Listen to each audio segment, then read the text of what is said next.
Have you ever stepped out of bed and felt like your feet were on fire? The pain was just incomprehensible. Well, that was me for a few years, and today I want to share with you how I got through it.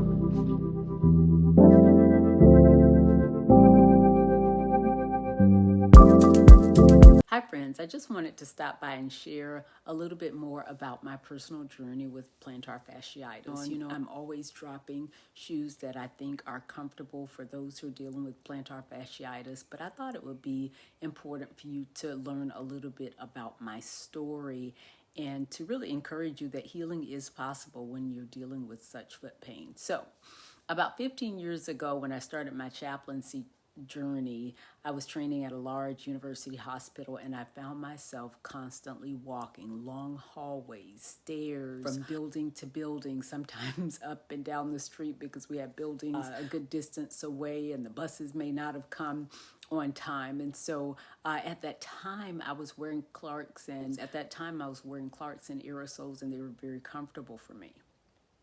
Now, it was a few years later that the pain actually started in my right foot.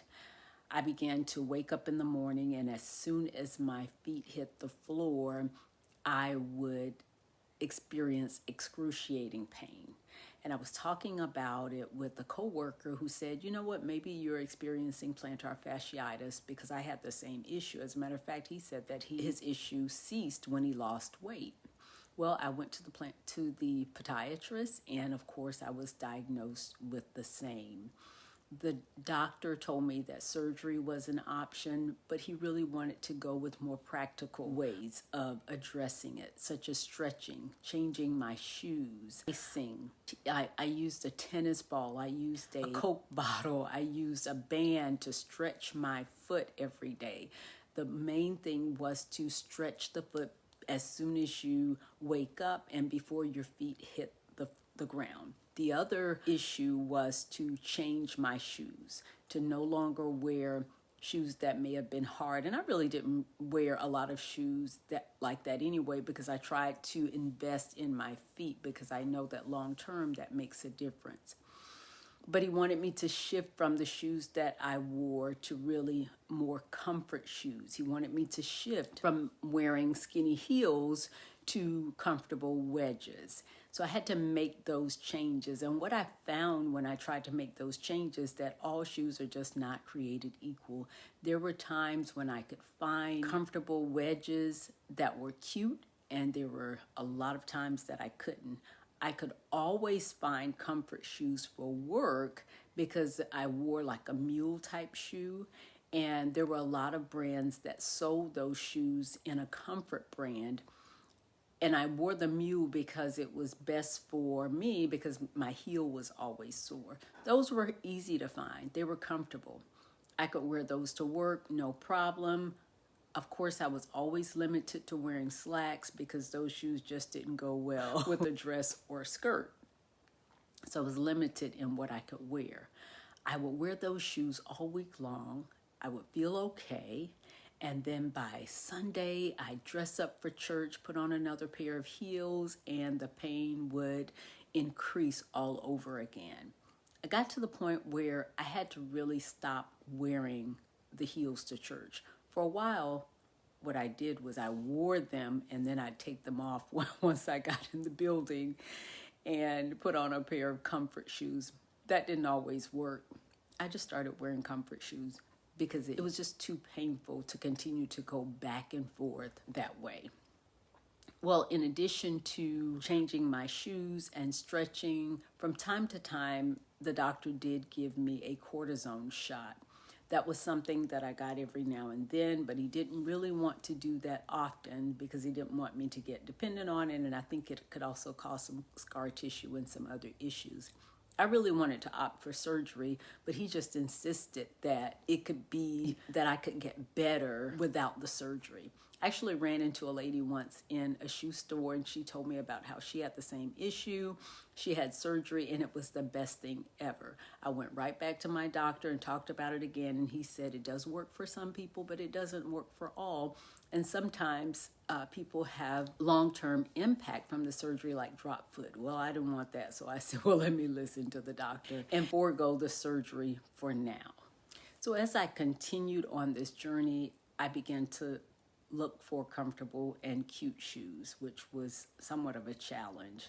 I learned quickly that not all comfort shoes are created equal. Some looked cute and felt terrible. Others were created for walking and were very comfortable, but maybe just didn't match my style. There was a difficult balance there. And what I learned from shoe shopping was that I really had to make intentional purchases. I also learned that I wouldn't always have the different colors and the different styles that I was accustomed to. I was limited to black and brown, mostly black, because most stores just didn't have a large selection. I was limited to a few stores, department stores, some of the larger department stores, because they had a larger array of comfort brands, but I was still limited in that because sometimes they just didn't look like they were for someone my age, if you get my drift. So finding shoes that worked was just a challenge. Sometimes I would dress up for an event but wear comfort shoes like a mule because my feet were in such pain that I really couldn't see myself doing anything different.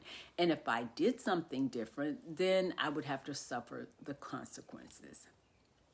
I began to make the shift. I just had to do what I had to do. I had to wear the shoes that were comfortable for me. They may not have always looked the best to someone else, but they gave me the comfort that I needed. I also began to pray over my feet. Yes, I prayed for healing. I anointed my feet. Whenever the altar was open at church, I would go up for prayer for my feet because it was really a difficult challenge. But wearing the right shoes also helped. So fast forward years later, I'm still working in the medical field and I'm doing a lot of walking. So I'm still wearing these comfort shoes. I began to feel a bit better. The pain is not as intense. The soreness is starting to subside a bit. But if I wear something that has the wrong heel, it kind of exacerbates that pain all over again. Well, I decided on a medical intervention for something else that was completely unrelated to plantar fasciitis. I decided to get the BioT hormone therapy from my gynecologist. And as I was in her office, she noticed my shoes. She asked about my shoes. She said, "Oh, those look so comfortable. I have plantar fasciitis." And I said, "So do I." She said, "Oh, you're going to find that the BioT will help your feet." I said, "Thank you, Lord." And so that's exactly what happened. My feet were getting better, but the BioT made a significant difference. Prayer, wearing the right shoes, stretching, doing what the doctor told me to do, along with those BioT pellets made all the difference in the world. So I've been on a journey for a while, suffering with this, trying to deal with it, but I've really made a lot of progress in these last 4 or 5 years. Now my shoe selection is a little bit broader, a little bit more broad. I can wear block heels as long as they are sturdy and they are comfortable, and I can wear wedges. I kind of stay away from skinny heels. I do have a few pair that are in comfort brands, but I'm very careful. I'm very selective about those because, again, they're not all created equal, and sometimes I can find them. They look cute, but they may not necessarily be the best quality of leather. So it is just a juggle, if you will, that I'm back and forth trying to figure out what works and what doesn't work. So these changes have really made a significant difference in my life. I don't have as many pair of shoes as I once had. I had to clean my closet and get rid of a lot of shoes. My selections are very limited. My colors are limited, but I do walk in comfort and pain-free most of the time. Shoe shopping just isn't what it once was. It's not as easy to walk in a store and find a pair of shoes.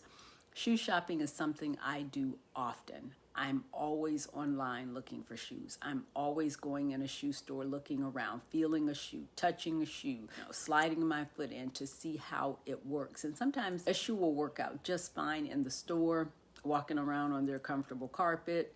And then when you get out and about on the concrete, it's a totally different story.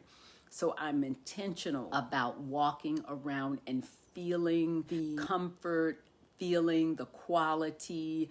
I can touch a shoe now. I can touch it with my hand and tell if it's going to work for me. I can really press in on that heel and I will know immediately if that shoe will work for me. This has been a long and often painful journey, but I have learned to embrace it. I may not be able to wear the sexy high heels that I once wore, but I can still look cute and also be comfortable. And so if you're walking through your own plantar fasciitis journey, know that healing is possible. Make the adjustments and your feet will feel better. Stay encouraged, stay prayerful, and take it one step at a time. It will get better. So I just wanted to share with you a little bit about my journey with plantar fasciitis. I thank you so much for spending a little time with me today. If you found this video helpful, feel free to like it, comment, share it, and also come back again. And so I encourage you, as I always do, that if you have a prayer request, please drop it in the comments. I would love to pray for you. If you have a testimony or something to celebrate, drop that in the comments too. I would love to celebrate with you. God is doing great things in all of our lives, and we have to support and celebrate each other. So stay strong, stay encouraged, and keep moving forward because God isn't through with you yet.